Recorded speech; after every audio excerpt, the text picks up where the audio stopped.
Good morning. It is Tuesday, the 25th of November. I'm Maeve McMahon, and this is Europe Today, Euronews' daily live fix of European news and analysis.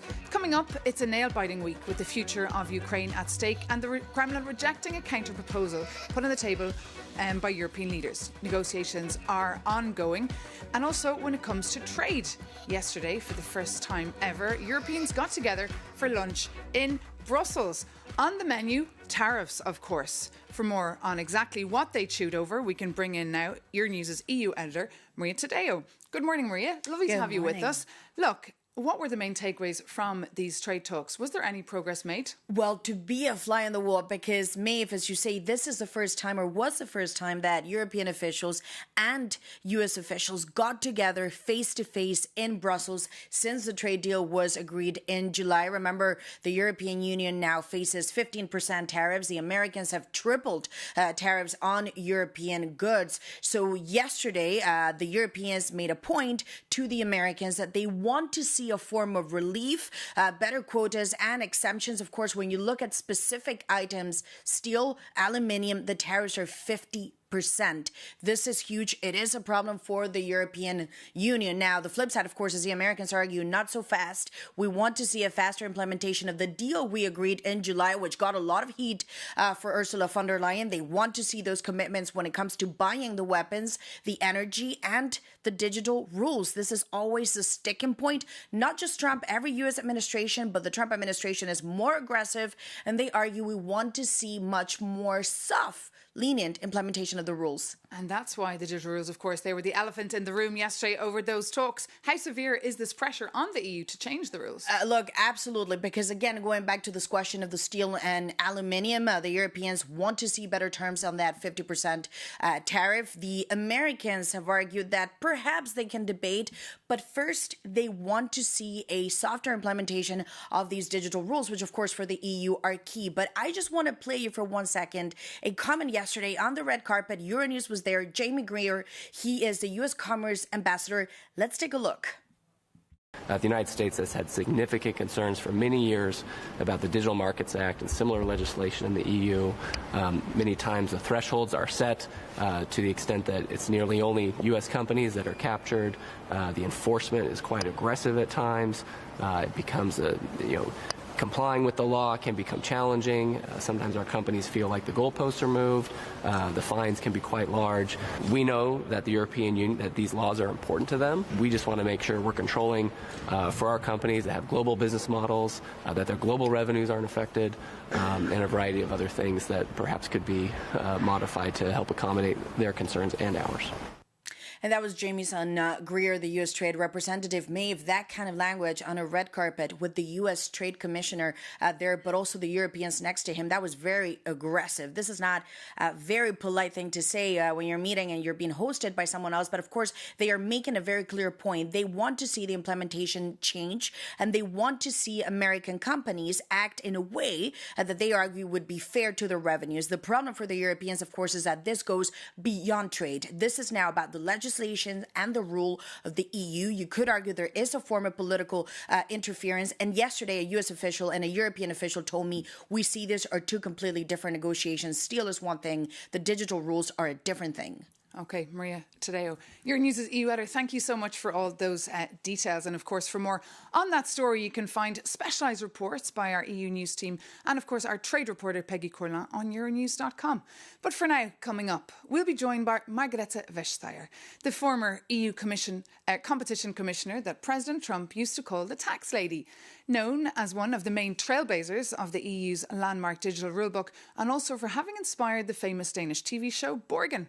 The Danish Liberal politician spent 2 terms in Brussels. She was also a government minister back home, a deputy prime minister and a party leader. So Margrethe Vestager, thank you so much for joining us this morning on Europe Today from Copenhagen. Lovely to have you with us.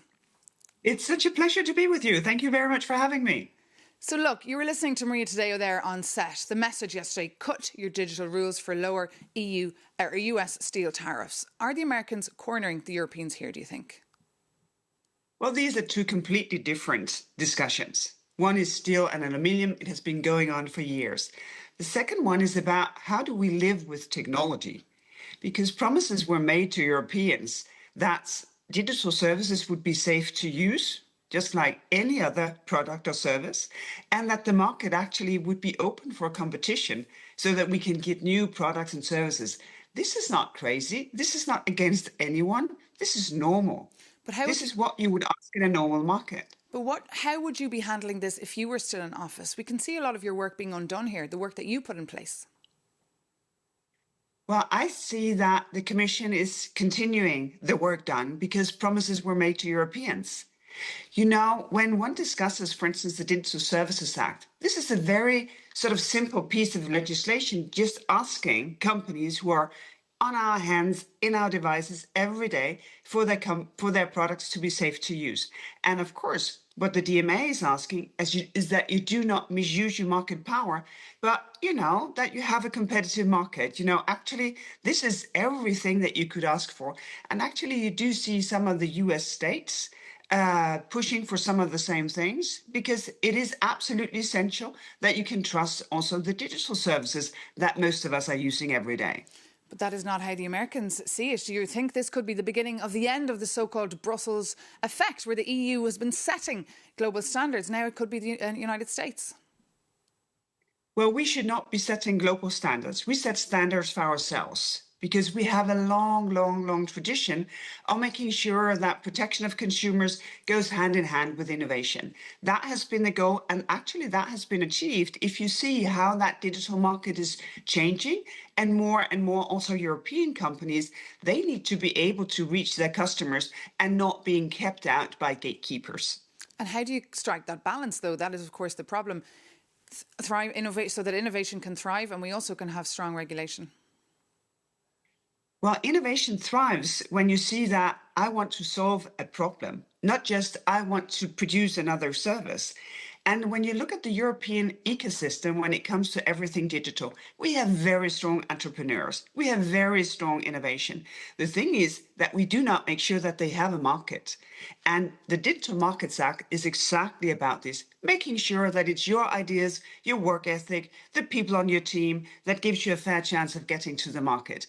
We've been discussing this with the Americans ever since I took office. This is not new. What is news is that we actually deliver to Europeans as promised. But did you overregulate during your term?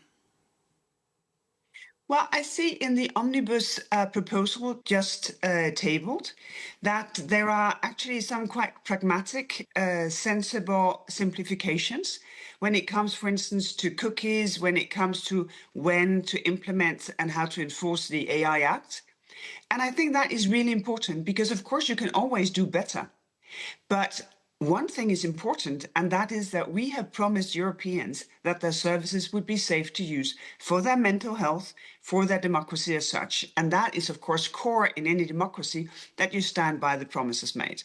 And that US-EU trade deal, Margrethe Vestager, was it a bad deal for Europe? I think it was a wise thing not to take the bait and escalate the conflict. Of course, some areas are not within that deal, but I think in a world like this, some level of predictability is actually worthwhile. And we could conclude the single market and kind of make up for the increased tariffs. And just what about Ukraine? That is, of course, a big story we're keeping a very close eye on this week. What should the Europeans be doing now to make sure they're heard in these very important talks, to make sure they have a seat at the table? Well, having followed the developments over the last week, you know, I was completely devastated when I saw the first US proposal. But the negotiations that has been ongoing actually shows that there has been a listening, that European concerns and how we have obliged ourselves to peace in our region. I think that is a positive development, but so far it's completely impossible to say what comes out of it. But I think that the ask to be at the table is completely legitimate. OK, Margrethe Vestager, thank you so much for that. And I hope you can join us next time here in the studio when you're passing through Brussels. But now, my pleasure. As you heard now, Ukraine's future is still unsure after the Kremlin said that the European counter-proposal does not work, quote. Leaders from the coalition of the willing, i.e. Ukraine's allies, will be gathering today via video call. Our reporters Jakub Yanis and Jorge Lebrero have been comparing the various proposals on the table. Bypassing Brussels, Washington presented a 28-point blueprint directly negotiated with Moscow to put an end to Russia's all-out war against Ukraine. Europe has now responded. A side-by-side comparison reveals three fundamental differences. What are they? First, money. The US-Russia plan would unblock the frozen Russian assets to create two investment vehicles, with Washington taking half the profits from the Ukraine Reconstruction Fund. The European plan insists that the assets must remain frozen until Russia fully compensates Ukraine for the destruction. Second, security. The US-Russia plan would cap Ukraine's army at 600,000 personnel at all times. Europe raises that limit to 800,000 in peacetime only, giving Kiev the flexibility to scale up if threatened. Crucially, the Europeans demand a seat on a joint security task force alongside Ukraine, refusing to let Washington and Moscow decide the continent's fate alone. Third, territory. The US-Russia plan accepts occupied Crimea, Lugansk and Donetsk regions as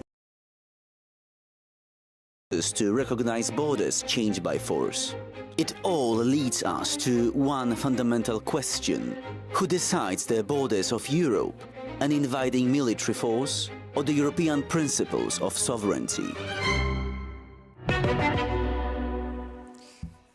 And for more context on this, we can now bring in our EU News editor, Margrethe Vestager. Welcome back. Look, the Kremlin has rejected this European plan, but there seems to be a bit of cautious optimism in Brussels. Where do we go from here? Well, Maeve, no question, because that original 28-point plan obviously was clearly tilted in Russia's favor. The issue here, and this is the crux of the matter, is that what works for Russia does not work for Ukraine, and what works for Ukraine does not work for Russia. Nonetheless, this 28-point plan has changed. We now understand it is 19 points. The Ukrainians also now, yesterday, President Zelensky, just checked this, said, after Geneva, remember they met on Sunday, there are fewer points. It is no longer 28. Many correct considerations have been taken into account, but there is a lot of work that needs to be done, and it will be difficult to produce a final document. So obviously what we see here is that the Ukrainians now believe they have managed to insert some of their demands. There is speculation that President Trump and President Zelensky could meet in America this week. There is no date for it. This would be for the critical political points. And then, of course, it does also seem that this deadline for Thursday has somewhat eased. And that's, of course, indeed good news. And just briefly, the Coalition of the Willing will be gathering today. What are your expectations for their meetings? Well, Coalition of the Willing, and of course a reminder for our viewers, this is a group of countries that are supportive of the UK, some of the EU, but not just, led by the UK and France. They will gather today. The idea is, what else can the Europeans offer and put on the table to sway this deal in favor of Ukraine? I was told, however, yesterday by a diplomat, it seems that things are moving better. There is less panic compared to a week ago, but also something very important. The Europeans believe that this plan, the 28-point plan as it was done, is over, and this is not a static negotiation. It can improve. So indeed, cautious optimism. And of course, this topic will be dominating MEPs while they gather as well in Strasbourg this week. And Maria, today you'll be in Strasbourg as well for us tomorrow. So we look forward for your update then. But now this does bring this edition of Europe Today to an end. Thank you so much for tuning in. For more news and analysis, do take a look at Euronews.com or keep an eye on our social media networks. You can also check out our new formats, The Ring and 12 Minutes With, on Euronews. And I'll be back tomorrow morning here on Euronews. See you then.